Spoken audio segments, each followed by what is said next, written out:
The Morgan Thomas Show. Brought to you by Black's Tire Inc.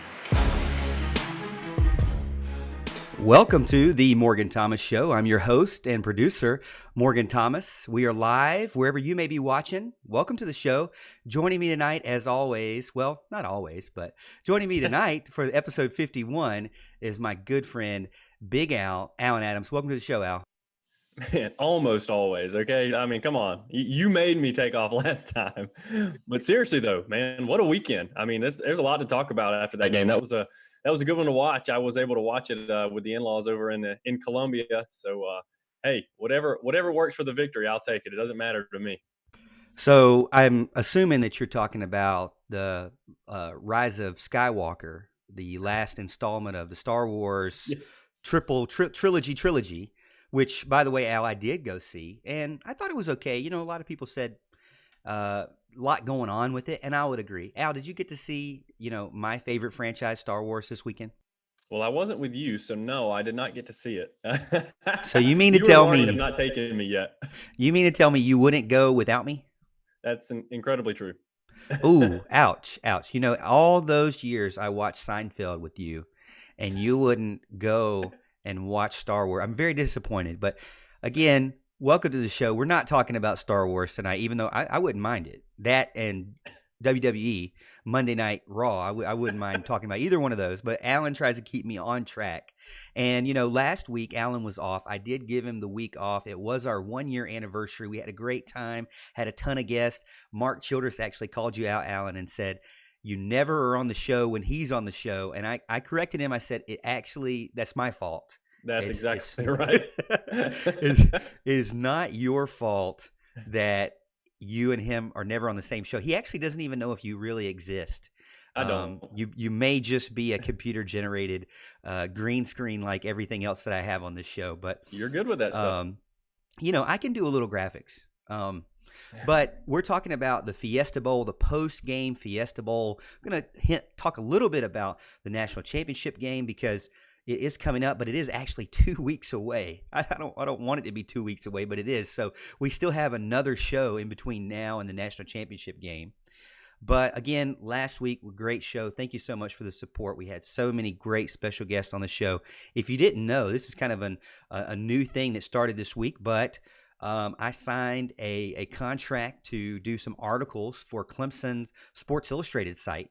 Clemson Maven on Sports Illustrated with Zach Lentz. I don't know if you know Zach Lentz, but if you checked it out or seen those articles over on my Facebook page or Twitter page, go check them out. It's a great site, a great group of people there working, and Zach Lentz is a great Clemson fan and a Clemson graduate, and so give him some support over there. And he's allowing me to, learn how to write and write about the Tigers, which is always fun. I wish that when I was in school, Al, that I could just write about the Tigers all day. I might have gotten A's like you did if I could just write about Clemson all day. But I had to actually do book reviews, and I hate reading. Yeah. But I'll tell you, if they would have let me do Audible back in school, I mean, I could listen to a book all day. I just can't read them. Let me know if you're one of those people out there that would do that. But again, thank you for joining the show. Tonight, we've got a great lineup. We've got Clemson versus Ohio State reaction. We've got Fiesta Bowl controversial calls. We're going to talk about those. We're not going to ignore them, even though I think a lot of our opponents think we will ignore them, but we're not.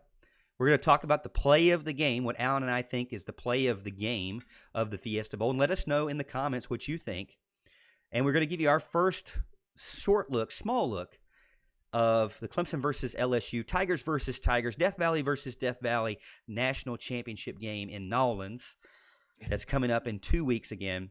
We're going to have some special guests on the phone as well. So we got our open phone lines from the Buffalo Wild Wings in Greenville, South Carolina hotline, 864-772-6674. Make sure you call in and give us a shout, 864-772-6674. We're proudly part of the Roar Digital Network, and you can find us on Facebook, YouTube, Twitter, Periscope, and anywhere you listen to podcasts. But tonight's show is mainly sponsored by and helped produced by Black's Tire Inc. And they're family-owned and operated since 1971, in Westminster, South Carolina. If you need new brakes, tires, alignments, tire repair, or just looking for a friendly professional to help answer your questions, check out Black's Tire Inc., located 1415 East Main Street, Westminster, South Carolina. Give them a call, 864-647-9292. Let them know that Morgan Thomas Show brought you there, and we trust them for all of our tire needs and car repair needs. And Alan's been there, I've been there, and we wouldn't recommend any place that we haven't gone ourselves. But Al, it is a jam-packed week, not including the fun, movies. But we've got a lot to talk about. But before we do, let's jump in and give a shout to the people that are supporting us right now: Twitter, Periscope, and obviously our original Facebook YouTubers. Over on YouTube, we got about 15 people watching: Clemson Carson, Mel Graves, Tiger Raven, Little C, Randy, and some others on the line. Hey, let us know in the comments what you think about the game last weekend, and if you watch Star Wars. Yeah, and I mean, over on Facebook, we got about 19 watching with us right now. I saw Nick Cullen and Kevron Harrison with us, Al Kuhn, David Beam, Joey Thomas, Lee Chapman. Let's see, my wife is watching, Walter Craig, and Heather Baird. Walter Craig gets in and says, any truth to the rumor that the team plane was delayed because of flooding from OSU fans crying? We'll get into that a little bit more when we talk about some of those calls here later for sure. But definitely a good time to take some shots at the Buckeyes, especially after a victory. I think, Alan, you told me this afternoon that you salted your fries from Zaxby's with the salt from their tiers. There's right. A lot going out there. There's an overabundance of salt right now. The stock market is plummeting because it's oversupply of salt from their tiers. And so keep a lookout for stock prices plummeting. Get in now. Get in now. Buy low, sell high. But it's episode 51, Big Al, the last episode of the year. We got a ton of people over on Facebook talking about the Trevor Lawrence targeting hit, talking about the LSU game coming up, talking about Star Wars. A lot of things going on, and a lot of Seinfeld supporters. I think you would love that. And my Aunt Kathy is in, so thank you for joining, Kathy, and go Tigers. Give us your thoughts about the game last week. We're going to talk about it coming in. But I wanted to kind of start the show off really, I asked a question a couple of days ago before the game started.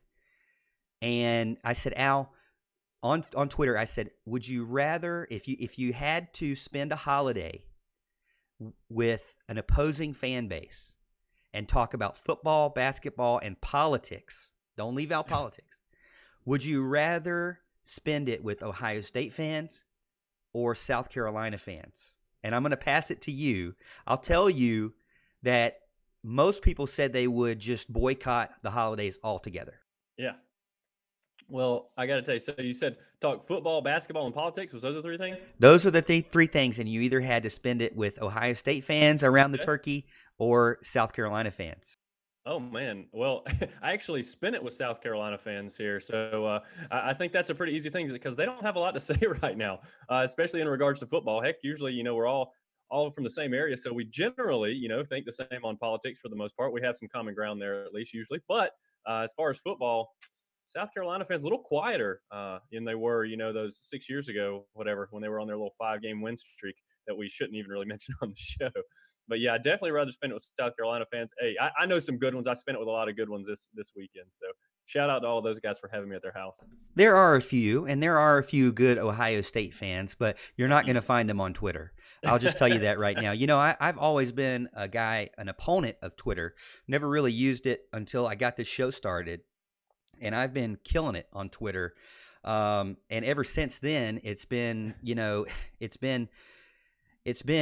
a lot of hold on one second. We got our caller. Our special guest is calling in. Let me make sure that he's doing all right. But anyway, so he just hung up on me. Call me back, James.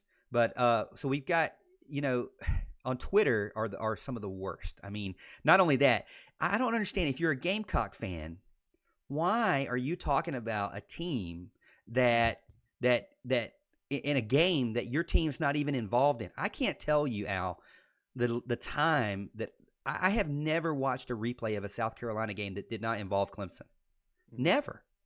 and I guess maybe it's because Clemson is in one of the biggest games in the nation or in the country. It's the highlight game. It's the primetime game. So I'm guessing that's the reason. But I mean, even if I had to watch, I could do nothing but either watch a Disney movie or South Carolina play in the playoffs. I'm watching Frozen. Okay, that's what I'm doing. I did get to check out Toy Story 4 for the first time last night. So another home run for the Toy Story franchise. So I mean, first, second, and third, they were all great, all fantastic. The third one will bring you to tears in a heartbeat. Even saw my wife shed a few tears in number 4. So it was good times for sure. I didn't get as emotional in number 4 as number 3, obviously, but all good ones. There's not very many movies that you can make it through to the 4th.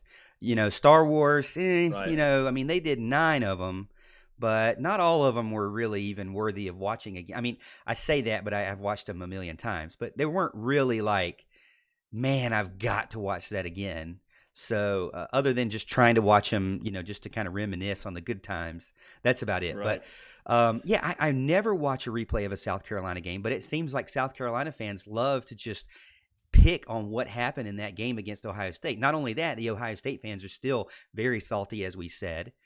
But I don't understand. Like, I don't even analyze Clemson games that much. And I analyze them a lot, as you know from the show. I don't even analyze them that much. And it seems like South Carolina fans are now all of a sudden experts on the replay, experts on the playbook, experts on, recruiting, experts on everything about Ohio State and Clemson. I guess if you can't be an expert on your own team, you have to be an expert in other teams, maybe. Uh-oh. We're getting hammered over here on Facebook by Al. Says, "Come on, guys, stop the movie talk." I gotta say, I agree. There's a lot of good stuff to talk about today, and we're about to get there. Al, be patient with us. Be patient. All right. Well, we've got a special guest that's coming on the show. His name's James Kennard. But before I bring him on the show, I wanted to show you the video that I saw on Twitter. This guy is a diehard Clemson fan, and I just know that the Clemson support group and our Clemson fans that watch the show will love to watch this video. I wanted to bring him on, but let's watch the video first. So let's go over here. This is over on Twitter, and his lovely daughter posted this just on the 29th, so just yesterday. It has over 16,000 views. And here he is after the game, after Clemson wins against Ohio State. How will they respond? Clemson answer tonight. Let's get out to Maria. Well, Coach, your offense had to march all the way down the field to get you the 6-point lead. Your defense had to step up to preserve it. How would you describe the poise you just watched your team? What you just said. Defense had to get a stop when we had to have it, and they got it. And then everyone came out there with 3 minutes and we said, hey, let's go win the daggone game, man. I mean, let's make some plays. We've been saving that little play action to Travis the whole game. And just felt like it was the right time to call it right there. And it hit. So, man. Well, that was the video from Mr. James. He is actually on the line with us right now. James, can you hear us? Yes, sir, I can. Well, welcome to the show, James. Thank you for having me. Yeah, welcome to the show, James. Thank you for coming in. We just played your video that your daughter took. Well, your daughter's video, I guess. We played that video of you just emotional about the post game. Just got so many things going on. Over 16,000 people, and it's climbing. In just over less than 24 hours, have watched this video. A lot of Clemson fans just love it. It's been loved and shared all over Twitter. And I actually found it through the Twitterverse, and I was like, man, this is great because that game was so emotional. I felt like it was the battle of the century between two amazing teams, fought out, and obviously Clemson won. But before we get into anything, I wanted to ask you, James, what kind of give us your background. Tell us when did you become a Clemson Tiger fan, and when did your daughter become a Clemson Tiger fan? I've been a Clemson Tiger fan about all my life, and right after my daughter graduated from Newberry High School, we was debating about what school she was going to, and I was just influencing about how much I loved it Clemson, and she followed right into those footsteps. Well, that sounds great. Now, let me ask you this. So we saw all your emotion after the game and after Clemson had won. But when the Clemson Tiger team was down 16-0, I know what was running through my mind. What was running through your mind? Yeah, I stopped by my sister's and first started out watching that game, and as soon as the ball was kicked off to Ohio State, and man, they all Carolina fans, and they just dragged me out. So I said, I got to get out of here and go to Tigers Den. We got to change this. And when I came back to Silver Street here where we lived, and about the second half, third quarter, whatnot, then things started to pick up a lot better for us, and it just changed from there. I tell you, it was so emotional just seeing Ohio State take the lead right at the kickoff. Yeah, I know that I kind of felt like, I said in my article on Sports Illustrated that it seemed like a 10-point lead because of the missed field goal, because T. Higgins was in the medical tent, and because J.K. Dobbins just annihilated a 68-yard run. It felt like maybe 40-point deficit instead of just a 10-point deficit. It felt like the weight of the world was on the Tigers. And I started telling myself, maybe this is it. Maybe the 29th win is not possible. Did you have any of those thoughts, or did you keep the faith all the way through to the very end? Well, I was kind of puzzled there for a minute myself, because we got so much negativism about Clemson never played nobody throughout the whole season, and here we are at this point here at the bowl game. And I tell you, it's just so emotional to me to see the accomplishment those guys put forward to get where we are. Yeah, so it was outstanding. Now, did you know, when did you know that Clemson, did you know that Clemson had won, or were you okay with Clemson winning? Was it when not until the clock struck zero, or was it after Nolan got that interception, or when did you kind of know, okay, Clemson has done it? I was sitting here right at the edge of my recliner, and I looked up at the screen whenever Ohio State was passing the ball off with a few seconds left on the clock, and I noticed we made that interception, and that's when I realized that Clemson Tigers had won this victory. Well, again, James, thank you so much for being on the show. Before I let you go, though, there's a big game coming up in 2 weeks. We've been asking our fans over on YouTube, Facebook, Twitter, what they think. Here's my thing. Tiger versus Tiger. Death Valley, real Death Valley versus fake Death Valley. Real all-in versus fake all-in. What you got there? I'm sure the Vegas bettors and the media are going to say Clemson doesn't have a chance. LSU just blew out Oklahoma. I'm going to let you pick first. What do you think going into January 13th? Well, the way the Clemson Tigers played up to this point, I continue to have faith in Clemson to take this victory as well. We're just as good as LSU and competing in this ball game. So our chances of winning is as great as theirs are. So go Tigers. Go Tigers, and that's G-O Tigers, if anybody's wondering over on the LSU side. We spell it correctly. But thank you again, James, for calling in, and thank you for being a diehard Clemson fan. Man, it's just that I just saw that video, Al, and I had to share it. I know it's something we don't normally do, but it was something that really touched me because, father, daughter, obviously you and I, we both have daughters that we were going to grow and raise to be Clemson fans one day. And I know I get emotional. Hey, my feet are killing me because I didn't sit down all game. So, it just makes me feel like, hey, that's going to be me in a couple of years. If you can relate to James and his daughter, Lydia, let us know over in the comments. But great story there. Thank you again, James, for coming in. But Al, but let's get started on segment number 1. All right. And we're going to talk about Fiesta Bowl reactions, okay? You wanted to talk about the good, the bad, the ugly. So kind of play it up for us. What do you mean by the good and bad and the ugly, and kind of get us started there? I mean, you can really look at this from a lot of phases. The good, you can get the good and the bad, the ugly for Clemson. You can do it for both sides of the game. I mean, the good is this is the game that all of college football deserve. All right, and we got it. That is one of the best things of all year. I mean, all of these playoff games we have, they all seem to be blowouts. I think Georgia and Oklahoma had a really good one not too long ago, but we get a bunch of blowouts, and it's just bad football. I mean, LSU, that game was over in the first quarter. It's ridiculous how bad they bludgeoned Oklahoma. But, I mean, this was a game of two great teams going at it, and they really went at it. Goodness gracious. I mean, like you said, down 13-0 and then 16-0, you start to wonder if Clemson can even come back. So that was definitely the good, is that, once Clemson made that comeback, then it was back and forth. It's the game we all wanted. It's the game everybody wanted to see, which is why it got such good ratings.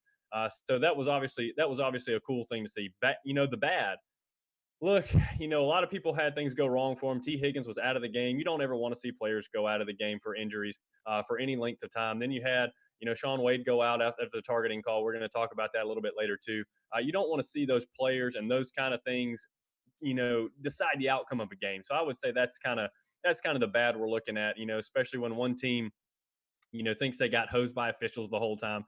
You don't want to hear all the crying about the officials lost the game. Goodness gracious. And then you have some ugly things, and there was a lot of penalties, that really impacted this game, mostly on the Ohio State side, obviously. But if I'm not mistaken, I mean, Clemson had 2, maybe 3 pass interference calls on one drive, I believe by Kayvon Wallace and Deion Kendrick, that extended a Ohio State drive. I can't remember if they scored on that one or not.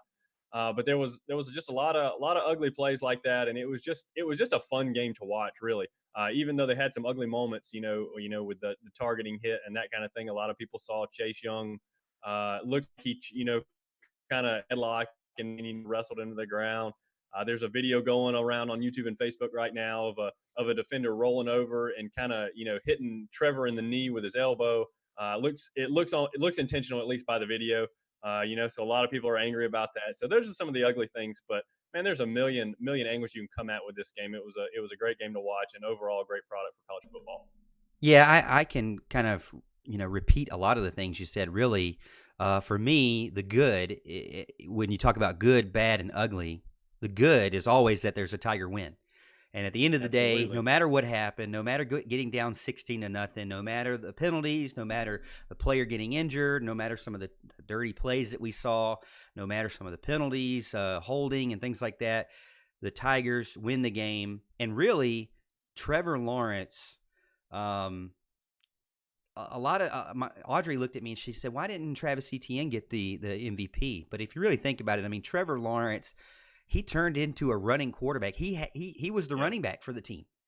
107 yards. We've never seen him do something that, do that many yards in a game. Yeah. And so for his ability to kind of mold himself to what the defense is giving, basically they took away the passing lanes, which is what Mark and Ellis and we talked about last week, is that Ohio State's going to force Clemson to run the ball. And another thing that they did really well is that they put Chase Young over on to the left side of the offensive line against Jackson Carman. Now you're thinking, well, Jackson Carman's the best player. Why would you put the best player on the best player? Why wouldn't you put him over on Akram and Cervinka's side? Well, he did sometimes, and that is the weaker side, but that is the tendency that Clemson likes to run the ball. And so that scheme there, or that play call, was to stop Travis Etienne from running, and it basically did. I mean, he had a hard time, only a little bit over 3 yards per rush there last night, and didn't really break much big in the rushing game. But man, when he got out in the open and Trevor Lawrence threw to him in the screen pass and the jump pass, when he touched it, even though he didn't touch it very much, he destroyed the defense. Man, he's so fast. We talked about how he'd only had 182 carries, and he's way more healthy, way more fresh than any of these guys like Jonathan Taylor, J.K. Dobbins. Mm-hmm. Obviously, you see these guys, J.K. Dobbins, just a few tackles into it, his ankle's destroyed, and he's hobbling off the field. Travis Etienne is so fresh. Yeah. He gets the ball, and it's like the Flash out there. Boom, gone. I mean, it was amazing to see. He didn't even have to really break a lot of tackles because he was outrunning everybody. And you're talking, like Kwok said earlier today, he was outrunning 5-star linebackers. I mean, just blowing the doors off of them. So these aren't guys that are just, guys that just barely made it on the team. And then obviously the big scare, T. Higgins, not in the game, but he came back after halftime. I would say that was a good that he came back after halftime. I'd say the bad, Al, is that it seemed like no one stepped up when he was gone. Overton had a key third down pass catch right at the sideline, right on the first down marker, missed it completely through his arms. I believe he had the opportunity to catch it. Higgins would have caught it. Hunter Renfrow would have caught it. Overton's got to make that catch. That would keep the drive alive. It's all about keeping the drive alive. It doesn't have to be pretty. You just need to get the first down. And Clemson was getting into third down very, very frequently, and they needed to convert. They needed somebody to rely on. And another thing, I was kind of scratching my head, where was Justin Ross when T. Higgins was out? I felt like he would be the natural guy to take over. He really didn't seem to do that.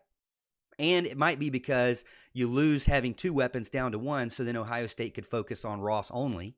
So it might have been a little bit of that. I even tweeted about how the fact, if that's the case, then let's put Ngata out there, which they finally did. It took them a while. But to me, I mean, if you're going to not redshirt Ladson, let's get Ladson out there. Let's put him into some space and see what happens. Same thing with Amari Rodgers. He was kind of locked up all game, almost all game. It's great when you're an Ohio State fan and you say, we locked down everybody. Well, except for that one 65-yard pass that, got him into field goal range and basically helped them win the game. We locked them down, though, the rest of the game, except for that one time that they won the game. I mean, that's the way I feel. It's like they're like South Carolina fans that just wear red, a different color red, and they're in a different state.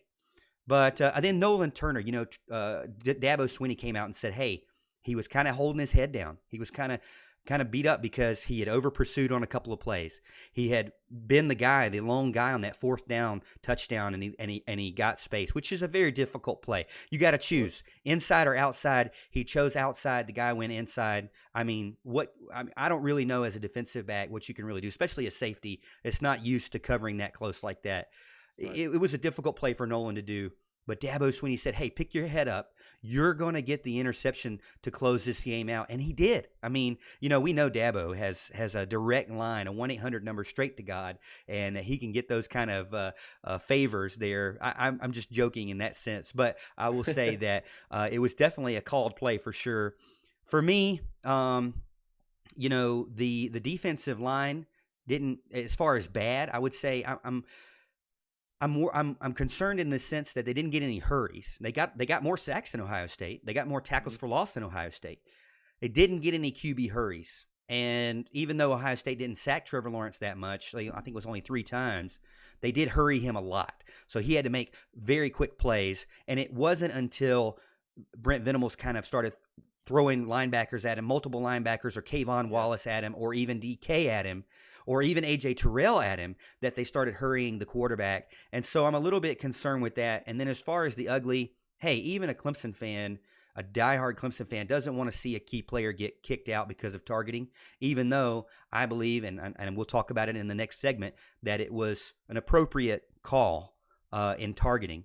We actually have photo evidence that he lowered his head. He was basically looking at the ground. He wasn't looking at Trevor Lawrence, and they collided at heads with the top of his helmet hitting Trevor Lawrence's ear hole, which is textbook targeting. So I know I'm getting into it a little bit further, but I would say I don't want to see a key player out of the game. I'd love to see 2 teams fully stacked against each other. Yeah. But that's never reality, Al.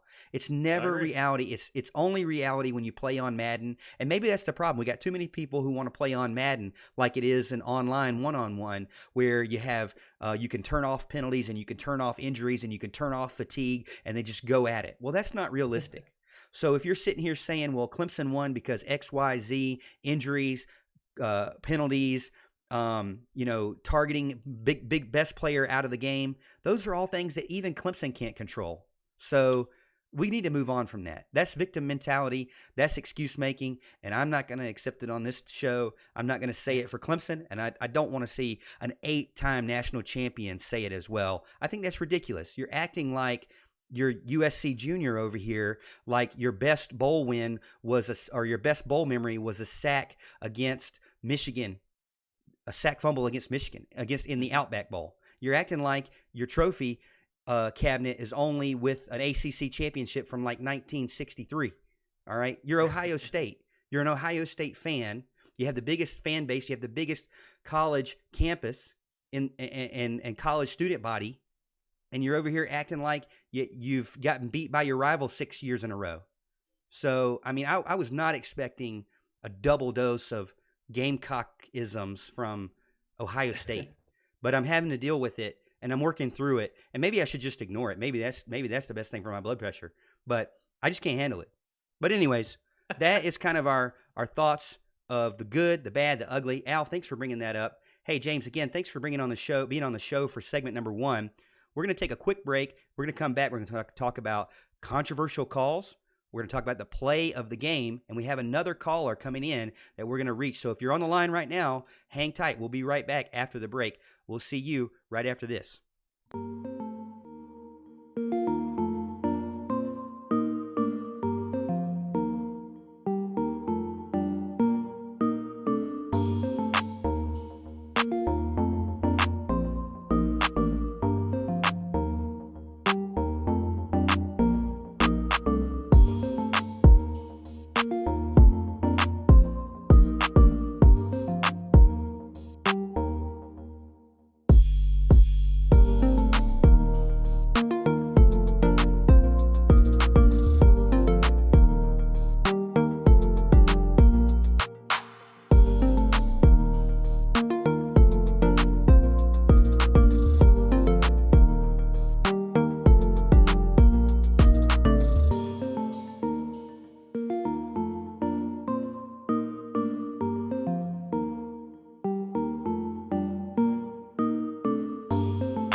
Welcome back to the Morgan Thomas Show. I told you it was a short break. We just try to get short breaks into it, but we have to take breaks to kind of help our editing for the radio. If you haven't checked us out over on 105.5 The Roar and 97.5 The Roar FM, go check us out. They're now in Greenville, Anderson, Clemson, and Spartanburg, so you can kind of get them all the way into Columbia, and we appreciate that partnership. Thank you so much, John, Mark, Ben, and Deb over there helping us out and supporting the show. And also, we're a podcast. You can check us out on Apple, Google, Spotify, anywhere really major podcasts are available. So check us out there. But Al, tell us about our segment number 2 sponsor.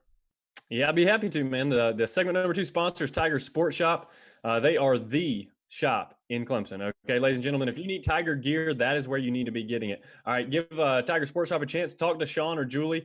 They will hook you up, man. They have the best gear around. I'm actually wearing a new shirt, a brand spanking new shirt. All right, that I got for Christmas. It's kind of a white great shirt. It's got some little purple and orange kind of star looking things on it. I mean, if you want to dress like a star, you want to do it at the Tiger Sports Shop. That's where you need to be. They have a location in downtown Clemson and on the US 123 bypass. So go check them out. They will make you look good, I promise. And don't just dress for success. TS for success. Tiger Sports for success. Wear your Tiger gear 5 days a week while you're at work and support the Clemson Tigers, but support them by shopping at tigersports.com or Tiger Sports, like Alan said, in downtown Clemson or on Tiger Boulevard. Al, right now we have 33 people over on YouTube. Thank you so much for the support. Hey, if this is your first time watching, there's something called a subscribe button. Hey, this is a Clemson show dedicated to the Clemson Tigers. 1 hour show every Monday night, 8:30 p.m. Eastern time. Come check us out and subscribe to us on YouTube. Like the video and share the video with some of your friends so you can help get the word out that there's a Clemson show out there that you enjoy. Al, how many people you got over on Facebook? We have 25 over here on Facebook right now. We got a lot of conversation going on. Let's see who jumped in with us. I saw Hart Vaughn jumped in with us, Jeremy Childs, Edgar Richardson, Mark Burris. Let's see, my dad jumped in, Jan Prince, Trey Carter. My mom is in there as well. Cody Hudson, Walter Craig.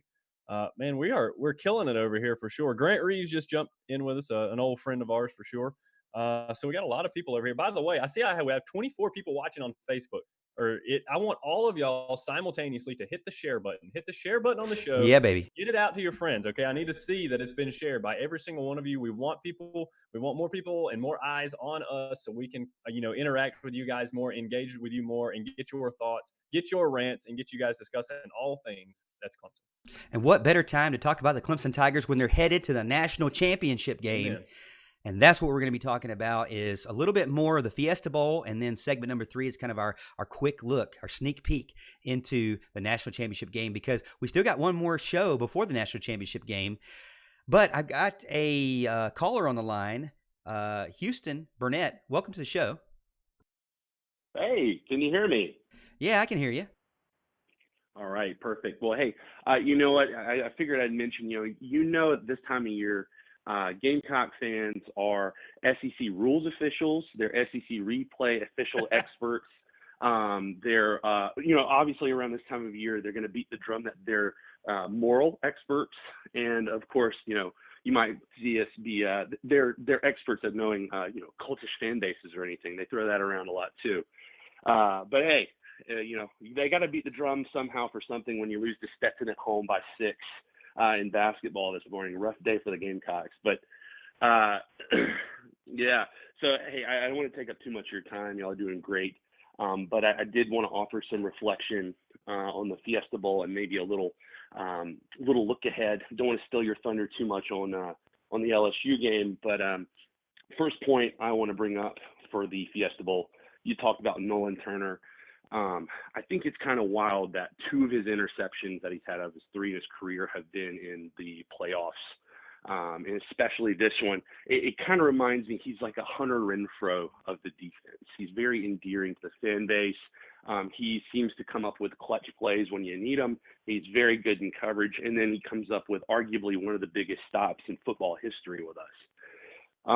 The other reflection about this is you think about the game itself in a whole compartmentalized everything. After that first quarter, when you're down 10-0, and then 13, and then 16. Once you went down 16-0, we outgained them 420 to 220. We outrushed them 125 to 25. We had more sacks, more tackles for losses. We've won the turnover battle, and we did that all with our 3 top players being injured at some point or another, even if it was a play.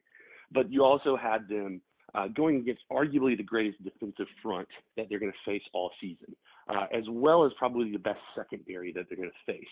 So that brings me to my brief. I'll keep it brief. Look ahead to LSU.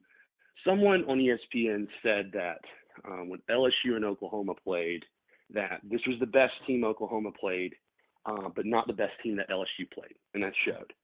Joe Burrow is phenomenal. Jamar Chase, Justin Jefferson, Terrence Marshall, Thaddeus Moss, they're all amazing athletes. But at the same time, I don't think that LSU has played a more complete team than Clemson. I think you can make the case that this game coming up, LSU is playing the best team that they will play. However, Clemson's already played the best team. They've already played Ohio State. And I think they win this game going into New Orleans.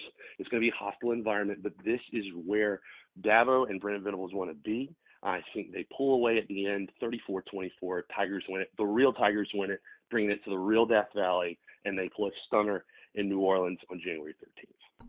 Hey, I like that prediction. And you touched on a lot of good things, Houston, about the fact that the Tigers have played the best team. I really believe that, Al. I mean, we said this kind of going into it. Ohio State and Kirk Herbstreit, guys from College Game Day, all said it too. Ohio State, I mean, they were top 5 in offense, top 5 in defense. LSU, obviously number 1 in total offense, but kind of like in the 30s in total defense. Gave up 41 points to Alabama, only won to Auburn by 3 points. So I feel like that Clemson has an edge in the sense that they can hang with them as far as pound for pound, because they are going to be going up against, I believe, a weaker defense. And Clemson's offense is really strong. LSU's defense not as strong. Clemson might be able to have more opportunities than they had against Ohio State. And really, if you think about it, if you have another game where Trevor Lawrence runs for 100 yards and Travis Etienne gets a ton of receiving touchdowns for over 50 yards, 2 receiving 50-yard touchdowns, I mean, I'm thinking that Clemson wins big in that game because, but I will say this, I do think that Joe Burrow is one of the best quarterbacks I've ever seen. Yeah. Yes. Here's the other thing too. I think Joe Burrow is probably the most outstanding quarterback we're going to face, and I will grant them that this is the best offense we're going to play. But I think the underlying storyline that no one on ESPN, no one on any website, no one is talking about, that this could be the potential final game for Travis Etienne in his home state, in the stadium that he's always wanted to play in, and this could be kind of the vindication of that ugly performance he had against Alabama in the 2018 Sugar Bowl. I think that's being overlooked. I think a lot of people aren't paying attention because of the fireworks with the quarterbacks. I am not going to be surprised if you see an angry, fierce Travis Etienne coming off the blocks that day to finish out his career with a career day in his home state in front of a home crowd. Wow. I was sitting here talking about the quarterbacks, Al, but he makes a great point that Travis Etienne, it's his last game and as a Tiger, last college game, and it's going to be in his hometown, home state. Right. What is your thoughts about that? Yeah, obviously, he didn't make a lot of friends when he committed to Clemson. A lot of people thought, that he would go to LSU. Clemson and LSU both got in on him very late. LSU tried to steal him away. And he ended up going to Clemson and said he was going to play for the Real Death Valley. If you're from Louisiana and talk about going to play in the Real Death Valley in Clemson, you're not making any friends there at all, for sure. So I'm sure he's gonna. I think I saw his mom maybe post something today that they were getting death threats about the game and stuff like that, which is pathetic. Talk about ugly. That should have been in our first segment. It's ridiculous the way that we kind of take sports to the extreme. It makes it fun as well, but when you kind of there's a fine line and they cross it by a mile, for sure. As Joey would say, the line is a dot to you. Okay, it's pretty pathetic. So hopefully he can go in and have a career day. I'm pretty sure he only needs like 7 rushing yards or something like that to break the all-time Clemson record or something. So it's going to be a good day for Travis Etienne. I have no doubt he'll make that mark and put his final stamp on Clemson football.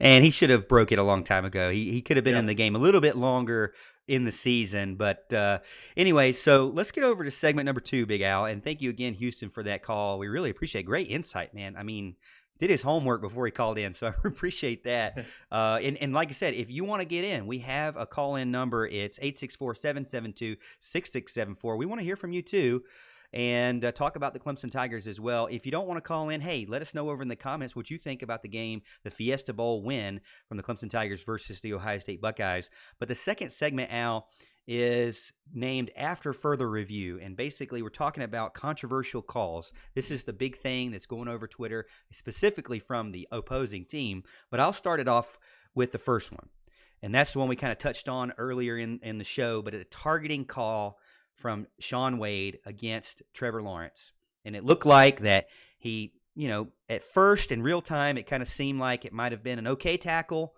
but there was a very hard clack between helmets. Trevor Lawrence was on the field, on the ground, and Trevor Lawrence said as he was laying there, he heard Ohio State players saying, "We're glad we knocked him out. We finally got him out the game. They're over now." And it actually, pardon my French, but pissed off Trevor Lawrence in his own words, and he got up quick. If you noticed, Al, he got up quick, and he was like, "I am not going out of this game like this," even though it hurt really bad. And then they ended up going back to review. The replay review came into play a lot that game. Yeah. And they called targeting and ejected him. Ohio State fans immediately saying after the game, Shaun Wade was their key player, and they mold their defense around him. And if they lost him, now they struggled the rest of the game. And I'm calling him on that one because just last year, Al, Clemson lost their starting defensive lineman. They lost a starting tight end, and they lost an offensive lineman. They lost 3 players to the Osterine scandal and still went on to beat both teams by a combined total of 55 points. So it's all about perspective and how you use your excuse, whether for you or against you. And to me, Clemson couldn't pick that targeting call. Clemson had no control over that. Neither did Ohio State. I mean, in the moment, you try to make the best tackle you can, and something like that happens. Now, do I like to see star players leave the game? No, but that's what happened. Yeah, no doubt about it. I mean, look, I actually thought there was targeting a few plays before that. I think Trevor Lawrence had run kind of the middle left of the field, something like that, and I heard 2 helmets hit. I want to say it was number 4, maybe Fuller, one of their DBs that hit him. I thought there should have been a review on that. I never really saw a replay. I guess we were probably kind of hurried up the next play. Nobody noticed. But look, guys, this is the definition of targeting. Lowering the helmet, crown of the helmet, leading with it into the helmet of another player. It's targeting. Look, I'm not a big fan of the targeting rule. I don't like the fact that you get thrown out of a game. I think you have to kind of have to decide whether there was malice intent there to injure somebody, and that's a really difficult thing to measure. It's almost impossible, which is I would imagine why they didn't put it in the rule.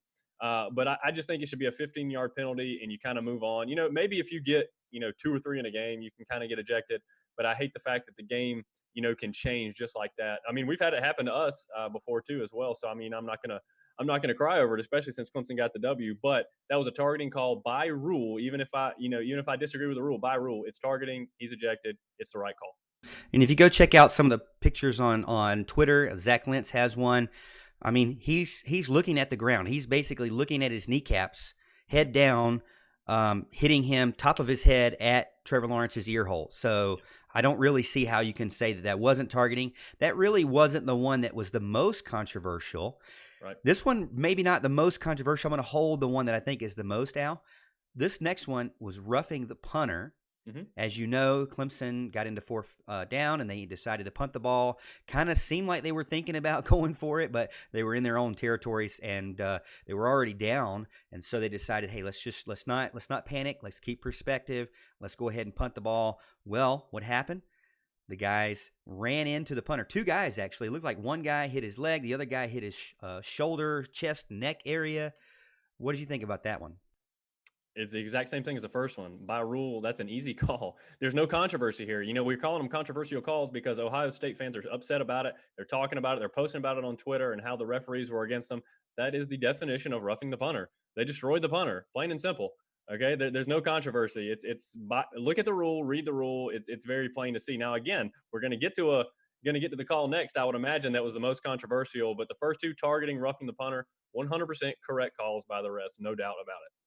Yeah, I could see running into the punter, running into the kicker, if it's just the tip of his foot or his foot or the plant foot, even though, to be honest with you, the plant foot's very dangerous. I mean, right. You could tear ACL, you could tear Achilles by running into somebody's plant foot. So, and I've seen it in previous games, not with Clemson, but I've seen people get really hurt, punters get really hurt by somebody just darting into their plant foot. So I like the idea that you protect a punter, in the sense that, you don't want guys just blindly launching at them, no different than you want guys launching into a quarterback. But to me, if you're going to hit somebody's chest, and then also it looked like Spires got turned around, got grabbed, hit in the chest, turned around at the same time. To me, at that point, and it wasn't like a flop. It wasn't a classic Greg Paulus Duke moment. It was definitely a hit in the chest that caused him to spin. He fell down and laid there. Hey, that's textbook soccer, baby. You lay there. You don't just pop right back up, because guess what happens when you pop right back up? No call. Yep. And whether it should have been a call or not. And I think that's happened to Clemson players before too. They get annihilated, and it was really an illegal hit, and they pop right back up and get out on the field, and the referee's like, well, he's not hurt, so we'll move on, right? Sometimes you got to lay there, especially for kicker. But here's the one that was the most controversial, I guess you could say, from the Ohio State standpoint, because it's really hard to tell because they're picking every single thing out there in Twitterverse. Right. Most of the non-call pass interferences, I felt like there was pass interferences on both sides of the ball. So obviously there was an interception that was overturned because of defensive holding. That was a good call. So, there was pass interference calls on both sides. But the biggest one, Justin Ross, catch, fumble, incompletion, whatever it was. He catches the ball. I believe, Al, it was third down. Catches the ball with his two hands up, keeping it away from the defender. The defender's all over his back, pushing him backwards. Momentum's pushing him backwards. As he tries to bring the ball into his body, it gets stripped, lands on the ground. Another defender picks it up, takes it into the end zone. Ohio State goes up by 1 point. At that point, it is then reviewed and overturned. Now, I'll tell you this, Al. Even I was kind of like, I don't know, man, because if he was in the end zone, would it have been a touchdown? To me, no, it wouldn't have been a touchdown. They didn't give it to J.K. Dobbins. They said, hey, he had to make a controlling move with the ball. He caught it. Yes, he had it. But when he landed on the ground, it popped out. And so they said, well, you didn't get a touchdown. Now, it's interesting, though, if he was in the field and the ground caused a fumble, it could have been down by contact on the ground. But because it was in the end zone, they said, well, you got to keep possession of it. Mm-hmm. And in this case, I'll tell you, here's my point with Justin Ross. If it was a catch, then I think the referee would have to say forward progress, because as a running back, they get hit going forward. They don't make any moves further towards their destination of the touchdown, their goal line. and they get pushed backwards for 4 steps or 3 steps, it's usually whistle, forward progress, into ball, even if they get stripped, because a lot of times it gets stripped because that's what they're trying to do. To me, if you're going to call it a catch, you should then call it forward progress and just then call it 4th down, and short, or 4th down and medium again. So even if it was a catch, I even see it not being a fumble and just being forward progress. Yeah, no, those are a lot of great points there. And this was a crazy call. When we saw it live, I kind of saw, man, that looked incomplete, but it was really close to a fumble. And obviously the ref is trying to cover himself. So he throws the beanbag down like it's a fumble and lets them complete the play so they can go back and review it. Obviously there's some risk in that because, you kind of, if you can't decide, you have to go with the ruling on the field. So that's kind of tough, but you don't obviously want to blow a play dead when you can kind of go back and review it. So I understand why they did that. And, when we saw the replay, that's a catch to me. What his foot hit the ground 4 times? Is that what you said? It just looks like a catch. If that's not a catch, I think they need to change the rule, plain and simple. But again, if you look at it, fast motion, full speed, it looks like he drops it in no time. I just don't understand. Even though when I was watching slow motion, full speed, I never could see how on earth his foot could hit the ground 4 times when live. It looked like it took about a half a second. It was crazy to watch. It really was. So I really felt for the officials on that one. Obviously glad it turned out in Clemson's favor, but that was a really tough call. I thought it looked like a catch to me. But again, if you want to talk about taking 4 steps, you kind of hit the nail on the head. To me, what about forward progress being stopped? It's really hard to call forward progress stopped when it went so fast, which is one of the reasons, obviously, they didn't do it. Obviously, we have the luxury of watching it in slow motion and see that his foot hit the ground 4 times. And that's one thing. But I'm not really sure I don't know what the rule is, to be honest with you, on forward progress. But when you actually look into the NCAA rules about what makes a catch, making a football move, does he tuck the football? Does he turn to run? Something like that. He started to tuck the ball. Obviously, that's when it got knocked loose. Some people were saying it was loose in his hands before that. I never saw that, but any of the replays that I was able to watch. But it was definitely a controversial call. One, in my opinion, that should have stood. Now, obviously, we don't know how that would have changed the game. I'm not going to say Ohio State would have won, just because that's 7 points. It doesn't work that way. There's still a lot of game left. It changes strategies. It changes play calls. It changes the way you do defense. So I'm not saying Clemson would have lost the game, but I do feel for Ohio State right there. I think they took what I would consider as a bad call right there, and it was a huge momentum swing as well. Yeah, one good thing to look at it, if you're an Ohio State fan or whatever, is that they didn't turn around and score. So Clemson still punted the ball. Ohio State comes out, gets an interception. Isaiah Simmons intercepts the ball, right. But then Clemson doesn't do anything with that. And then they come out and score. So they still go up by 22-21, I believe. Yes, 22-21 and then 23-21. So they still go up by 2. It just took longer. Instead of being earlier on in the third quarter, it was beginning of the fourth quarter. And so there is some time lost there, considering that the call was overturned compared to it would have been that score with 5 or 6 more minutes on the clock. Yeah. So there's a difference there, but it really didn't change the flow of possession in the sense that who scored, because Clemson didn't take advantage of that or the next series. And so to me, I still feel like it didn't ruin the game as far as keeping it uneven. It did take down the time clock. Now I'll say this too. My father-in-law mentioned this. He's kind of not a Clemson fan, kind of is a Clemson fan. He kind of wishy-washy. He was an Alabama fan. He was a Florida fan. He likes college football in general, but he said to me, this is something that I love him to death, but he said something kind of got me, where he said, and he's going to be listening to this, and I know Thanksgiving is not going to be fun, or this New Year's dinner or lunch is not going to be fun coming up because I'm going to go over to his house. But he said something to me where he was like, Clemson got away with a lot of stuff.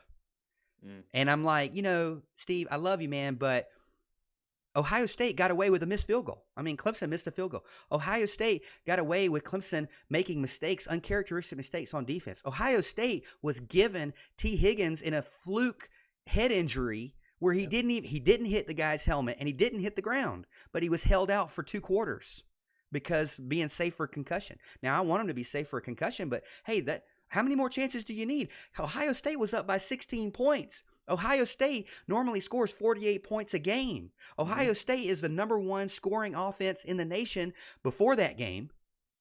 But Clemson got all the things given to them. I'm not really. They got a lot of things given to them. Yeah, maybe. But where did Ohio State get things given to them? Hey, you just mentioned there was a time where Trevor Lawrence was headlocked. Yeah. There was a time before that. They're saying in chat that that same Wade guy had targeting on a couple plays before that they didn't call. And both the teams were holding all the time, right? But at the end of the day, no matter what, you can't control what you can't control. What you can control is not ever giving up, and that's what Brent Venables talked about. You can prepare for the scouting report. You can prepare for the film that you see. You can watch the previous games from over the past couple of weeks, from the past season. You can watch as much as you want. You can check out as many stats as you want. You can look at tendencies. You can do whatever you want. But there's one thing you can't do, and you can't prepare for heart. You can't prepare for passion. You can't prepare for teamwork, and you can't prepare for a will to win and never give up. And that's what champions have. And that's what Ohio State, Oklahoma, LSU don't have. They've not been in this position.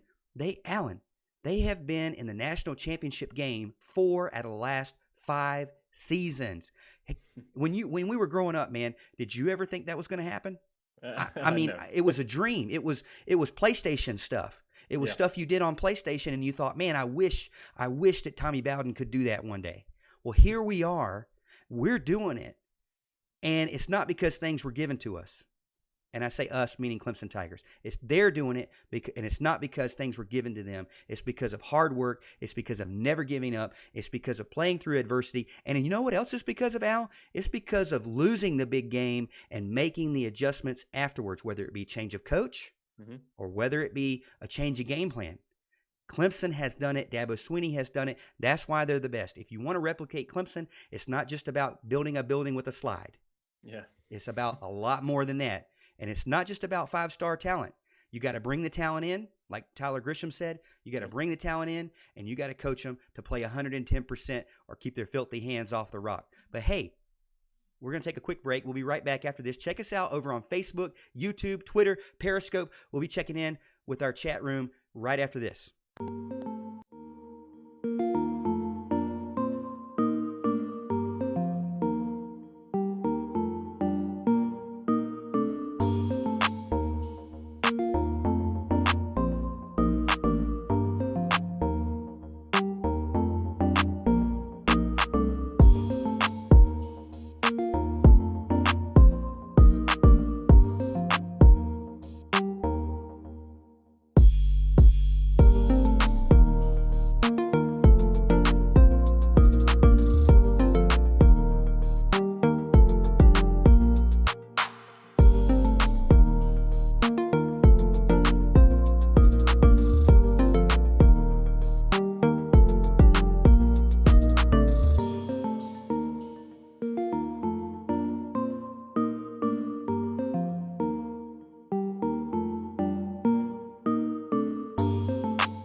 Welcome back to the Morgan Thomas Show. I'm your host and producer, Morgan Thomas, and joining me again, back for segment number 3, is my good friend, Big Al, Alan Adams. Al, before we get started on the segment number 3, let everybody know about our segment number 3 sponsor.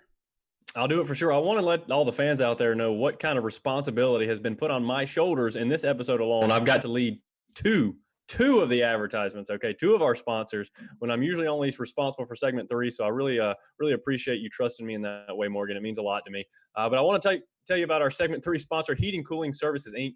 They're family owned and operated, serving Anderson County and surrounding areas since 1980. Heating Cooling Services, Inc. is your residential and commercial comfort expert.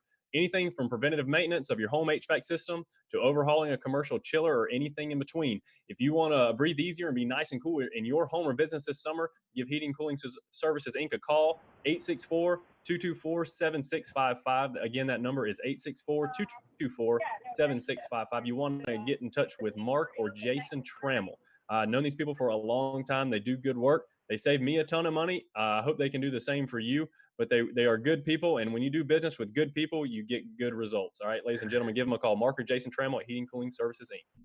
And Al, we've got a ton of people watching over on Facebook, YouTube, Twitter. Appreciate so much the support.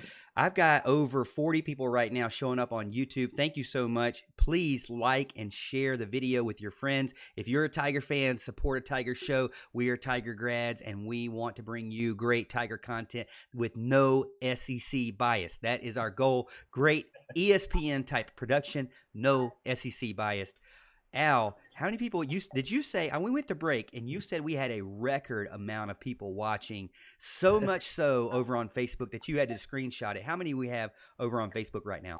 I did, and Walt Craig deserves a major shout out. He said he shared it to a group that he is in, and at one point we had a 158 viewers, which beats the record by like twice as much. I'm pretty sure Audrey sent me a screenshot one time by like 74 or something like that. It's insane. First of all, I want to know, right now we're at 52 viewers. I want to know where the other 100 went, for one. Okay. And the rest of you that are still here, the 52 of you, y'all need to share it. Share it with your friends. Share it to any Clemson groups you know, because we want everybody that wants to talk Tigers listening to this show and engaging with us and the fans, having good conversation. And again, all Clemson, all the time. We love it. Yeah, we appreciate it. Hey, whatever he did, let's have other people do it. Share it to your favorite Clemson group over on Facebook. If you're over on YouTube, if you know some secret places to share this video, we'd appreciate it. Thank you so much for the support. And always, I mean, this is our first show after our 1-year anniversary, and we're going to go strong. We're going to keep trying to improve the show for you. And we got some things in the works for 2020, so just be on the lookout. We're not going to stop here. We're going to keep going. But we've got a good friend of ours, Perry Freeman. He is owner-operator over at Charleston Sports Club in downtown Clemson and all over Charleston. And I mean, I don't even know how many places he has right now. He's just opening up one everywhere. Every other month, he's opening up a new location, it seems like. But he's got one in downtown Greenville as well. Welcome to the show, Perry. I appreciate you joining us for segment number 3.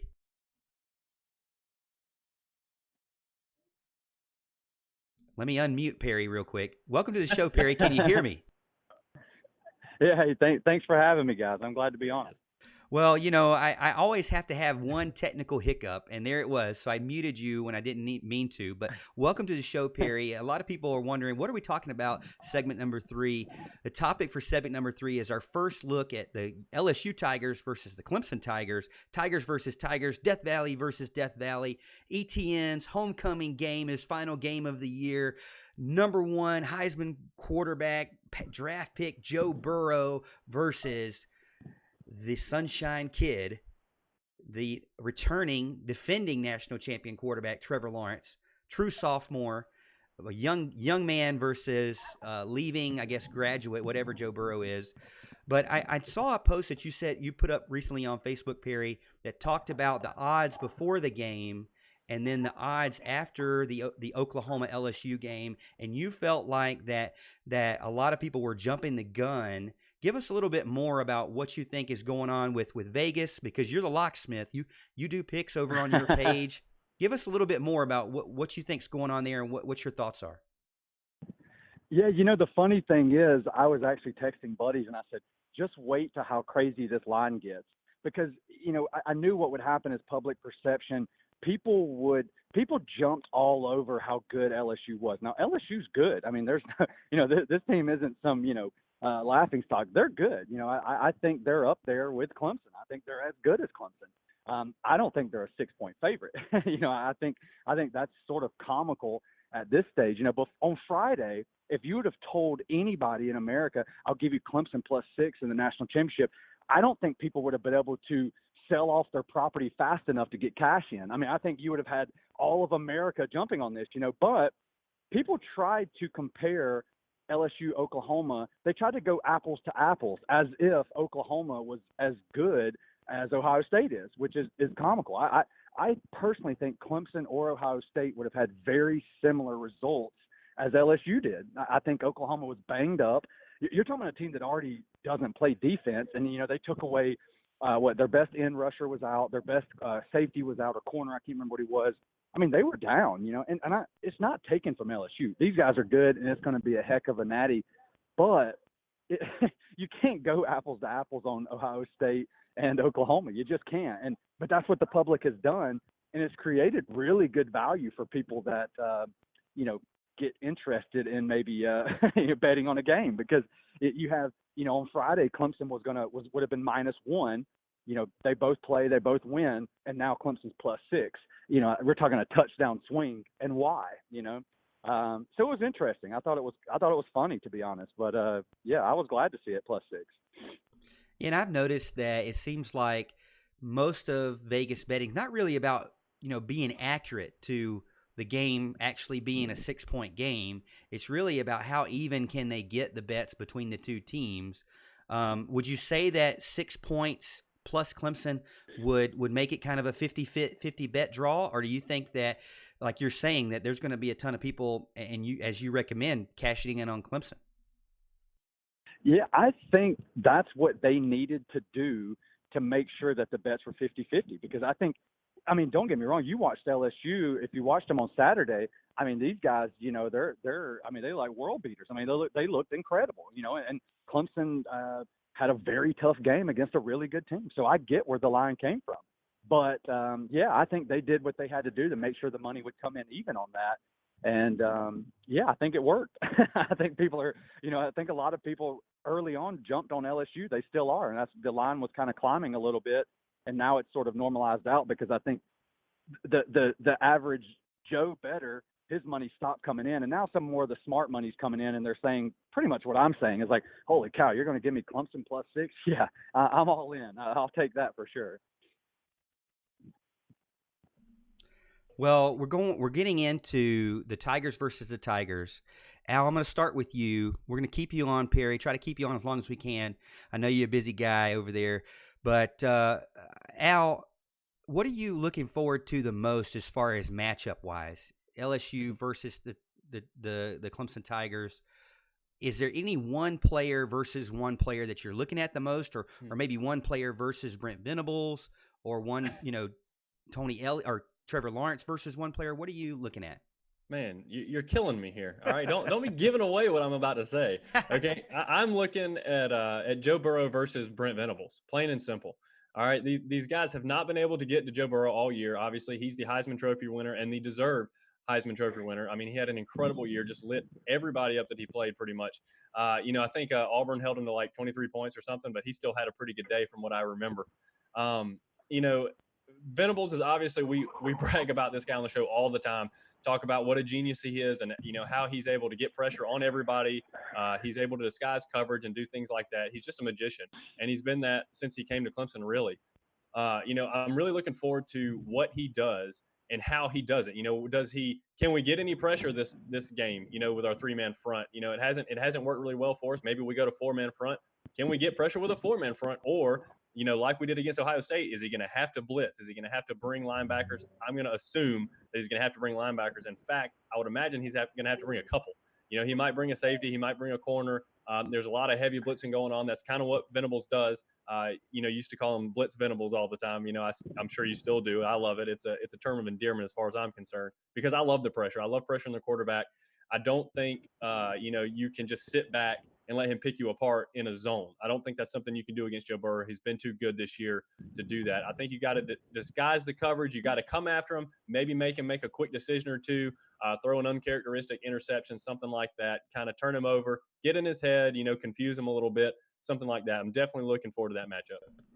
Now, Perry, I'll throw this one to you. I'm very concerned with the fact that Clemson just went through World War III, 4, and 5 Saturday night, while LSU was able to basically, even willingly, they kept their team in for 3 quarters, but they pulled them out finally, their starters in the fourth quarter. So it's almost like kind of like what Clemson would do, where Alabama had to play their team longer and then fight against Oklahoma, who was trying to come back, and Kyler Murray. And then, Clemson, on the other hand, had Notre Dame, where they kind of, had them in check the entire game and cruised to a victory. It's kind of vice versa now. LSU was able to kind of relax towards the end of the game and had it under control and blew them out, while Clemson was over here, again, fighting for their lives. Is that a concern for you going into this game?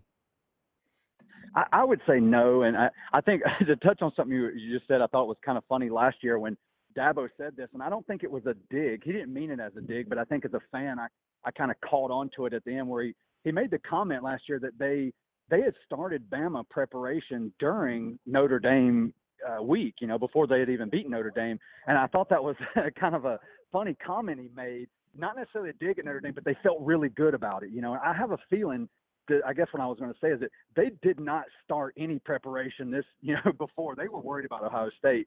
And I think it's going to work out in their favor. I think they needed a tough game. I think they needed a game where, hey, guess what? We're not going to win by 30 or 40 points. We're going to have to really – some of these guys, maybe didn't know how scrappy they were going to have to be. You know what I mean? And so I think it was good. And I think they've been rested for the most part all year because – a lot of these guys aren't even taking snaps in the third and fourth quarter, and it's been very limited. So I think it was good. I mean, I don't know if I've ever loved a comment by a player more than what, if you guys saw what Lawrence said about when they, he had that big hit on him. I thought they broke his collarbone too. He grabbed his collarbone, and I was like, oh God, he's out. I mean, I thought they broke it. And he even made the comment, I thought my collarbone was broken, but because I heard him talking as if they knocked me out. And, I don't know his exact comment, but it was like, it fired me up. I got up then with a chip on my shoulder and I was ready to ball out. And he did, he got up ready to go. So I think it might've been good for these guys to get kind of punched in the mouth a little bit and say, you know what, there's at least one or two other teams out here that can hang with us. So I don't think fatigue will be an issue. I think if anything, this is a good thing for them. Now, Alan, we mentioned last week that with Jason Priester and Mark Childress talked about it, that they more than likely were not going to come out in the 3-3-5. They were going to probably come out in a 4-2 and change it up a little bit and put a guy on the line because they were trying to stop that Justin Fields run, stop that J.K. Dobbins run. Well, the funny thing is they did just that, but Justin Fields passed all over him. Now, when they got into the red zone, it was a different story. Clemson locked down in the red zone. So, Al, a lot of people are asking in chat, what is Clemson going to be able to do to get pressure on Joe Burrow? Because as we know, Joe Burrow is surgical. He is a Peyton Manning. He is Tom Brady. He is a guy who can pick you apart if you sit in zone, which thankfully Clemson does not do. But what does Clemson have to do to get to him? Plain and simple, just like we talked about before, they're going to blitz. They're going to do what Venables does. They're going to blitz the quarterback. They're going to bring pressure from all angles. The corners are going to blitz. The safeties are going to blitz. The linebackers are going to blitz. A lot of times you're going to have more than one. Venables likes to bring the house kind of, more often than I may care for him to. For sure, it leaves a lot wide open. But they're bringing pressure. They're going to disguise their coverages a little bit. You'll see a lot of times, you'll have two linebackers kind of inch up to the line like they're going to blitz and then back off coverage, and Isaiah Simmons will come in from the side or something like that. They're going to do that. They're going to try to confuse him. They're going to try to get in his head. But Venables will have a plan, plain and simple, to do that. He always does. He always finds some way to get pressure because Clemson just simply hasn't had the front this year that they had last year, with Dexter Lawrence and Christian Wilkins and all those guys. They don't have that luxury of getting pressure with the front four or anything like that. So it's tough this year to find ways to do it. Tyler Davis has held up well, Pinkney's done a decent job. Jordan Williams done a decent job, but they're nowhere near on the level that we were. They're not getting any pressure. Xavier Thomas hadn't quite been the guy everybody wanted him to be this year. So hopefully, obviously, he reaches that next level for us. Hopefully, in 2 weeks, would be an ideal time for his kind of coming out party for sure. But if not, obviously, we want to kind of get him ready for next year. But it's just amazing to me that every single year we lose these big time players to the draft and everything like that, and Venables finds a way to have an incredible defense. It doesn't matter who he loses. It's scheme. Okay. Yeah. Players matter. Trust me. You want the best players you can get, and Venables is not going to turn any of those guys away, but he's going to be able to scheme with the players he has and make big plays. Yeah, I agree, and I can't wait for that 2020 class to come in. Al, I've just heard from Anna Hickey over at 24/7 Clemson that the Tiger mid-year enrollees, those DJ Uyungaleles, the other guys that are coming in, they're going to be able to be on campus next week, and they're going to be ready to practice. Can you imagine one of your first practices as a true freshman coming in to college football is for the national championship game? I mean, what a recruiting, what a recruiting point to give all of the incoming guys for 2021. Hey, we keep this thing rolling. Your first practice is going to be in the national championship game, ready, preparing for the biggest game of your life, not playing in it. They're not going to be able to play in it. Some people might say, well, they get to play. No, they don't get to play, but they do get to practice for it, which is very, very valuable experience for them heading into spring game and being able to then fight for their position. Perry, this is my last question for you. A lot of LSU guys are saying, hey, Clemson couldn't handle Olave, couldn't handle the pass from Justin Fields. They are definitely not going to be able to handle our passing game, headed off with, I think, kind of like a Mike Williams type player in Justin Jefferson. And again, that amazing Heisman Trophy winner in Joe Burrow. What does Clemson have to do to kind of keep that passing game in check? Or is it one of those things where they don't keep it in check? It's kind of a bend, don't break kind of thing. Yeah, I think Allen made some really good points on a lot of this. I mean, Burrow's good. I mean, there's no getting around that. I mean, the kid's like 28 years old or something. I mean, he's like the new Chris Winkie of our generation, but he's he knows what he's doing. I mean, this kid's good. They haven't gotten to this point because he's guessing. I just to kind of not to copy Allen here, but I think, Venables is going to have to mix it up. We're going to have to see pressure coming from different sides. We didn't get much of all or any pressure when we just only rushed 3. So that's very concerning. We're not going to be able to do that. If you give Burrow a ton of time to pass, I mean, even average quarterbacks, you give them a ton of time, they're going to find somebody open. That's just law of averages. You just can only cover for so long. It's going to be tough. I mean, I don't think there's a good answer to it. But my number one, or the thing I would say back to those people the most is that it's a two-way street. LSU has a lot of holes in that secondary. They're not overly impressive on defense. They're good, but they're not overly impressive. I'm not saying we want to get into a war here, a tit for tat, touchdown for touchdown sort of battle. But, I think we will. We can get into a bend, but don't break. We're going to give up some, but they've got to stop us, and it's, we have some good guys on that side. If we're all healthy, I say good luck guarding T. Higgins. I think he's a guy that's almost unguardable. Good luck. I think, so Etienne, he's pretty quick. I don't know if you guys watched the other night, but he's okay. So we have some guys that they certainly have to account for. And yes, Burrow is somebody we have to watch, but I don't see any angle where you can say clearly like, wow, LSU's really going to run away with this. I don't personally see it. And though we will have some issues, I mean, there's no doubt. I think we're gonna give up some points, but you look what we did the other night. I mean, I think we're going to get them into those areas where we can do things. We get them into the red zone, and then that's where we become a little more efficient.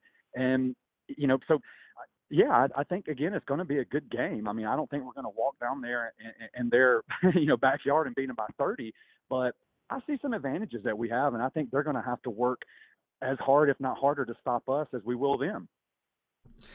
Yeah, Perry, I appreciate it, man. Thank you so much for coming on the show. Again, Perry, owner-operator of the Charleston Sports Pub. Check him out, downtown Clemson, downtown Greenville, over in Charleston.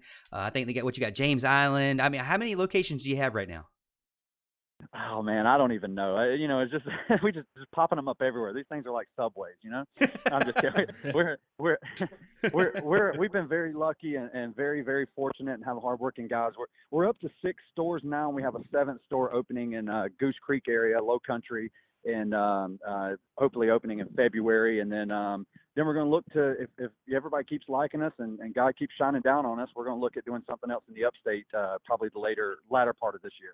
Well, we got some space over here in Five Forks, and I've been looking for a place like yours to be about 2 minutes away from my house.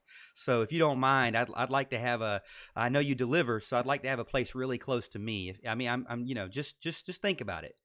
But again, You Perry, got again, Perry, thank you so much for joining the show. Hopefully we can get you back on next week when we dive deeper into the Clemson LSU game, because we still got 2 weeks to go before the game is even played, Al.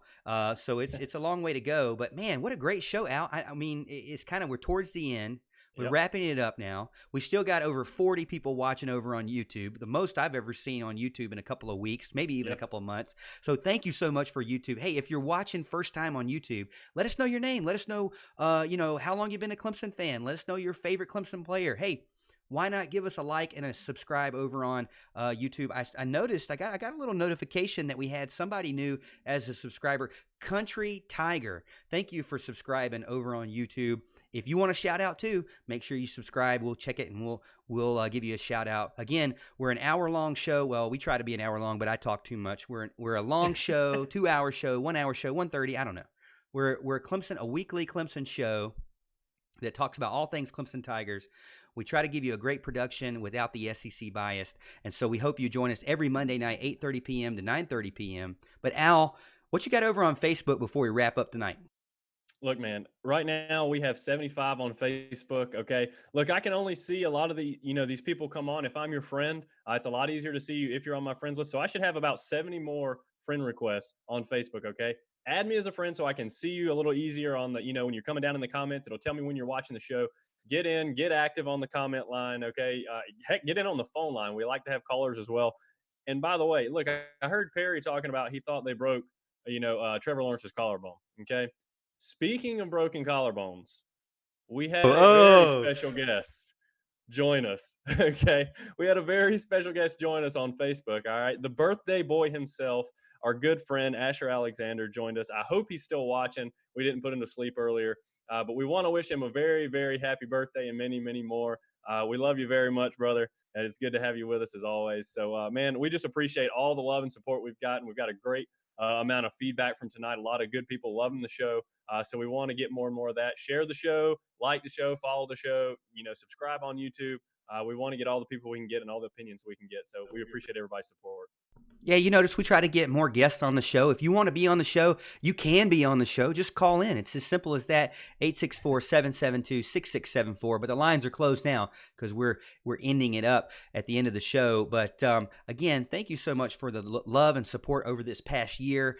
It's our 1 year plus one show, and we're excited to bring you Clemson content every single week, every Monday night, 8:30 p.m., 9:30 p.m., 10 o'clock. I don't know how long we do it, but we got a lot of things in the work for 2020. So keep in touch. Facebook, YouTube, Twitter, at Clemson Morgan, at Clemson Allen. It's a ghost account. Allen not there, but he's there in spirit. But if you want to check out me or hang out with me throughout the week, during the weekday, and even during the game, check me out over at Clemson Morgan on Twitter. I tweet a lot. I've been talking a lot of smack to these Ohio State fans that just won't go away. And if you want to get in on that, come join me at Clemson Morgan. Again, Facebook, The Morgan Thomas Show. YouTube, The Morgan Thomas Show. Periscope, I believe that's at Clemson Morgan because that's under my Twitter. And then if you missed the show, we rerun it on 105.5 and 97.5 FM, The Roar. We got a partnership with Ben Milstead and Deborah Jones up there at The Roar, WCCP. Hey, maybe one day we get in the studio. Never know. We'll see. We're working on it. We're working on some things. But we got a great partnership with The Roar. We've enjoyed it so much this season. We appreciate the support there. And anywhere you listen to podcasts, Apple, Google, Spotify, I don't know the rest. There's a ton of places to listen to podcasts, but go check it out. If you don't have time to watch the video, or want to watch more of a condensed or listen to a condensed version while you're at work, an audio-only version, check out our podcast. But that's it for this week. We can't wait to get back with you January 6th to go in-depth in LSU versus Clemson, national championship, 4th time in 5 years for our Clemson Tigers. I am your host and producer, Morgan Thomas. And I'm Alan Adams. And as always, Tiger fans, we'll see you at the top of the hill.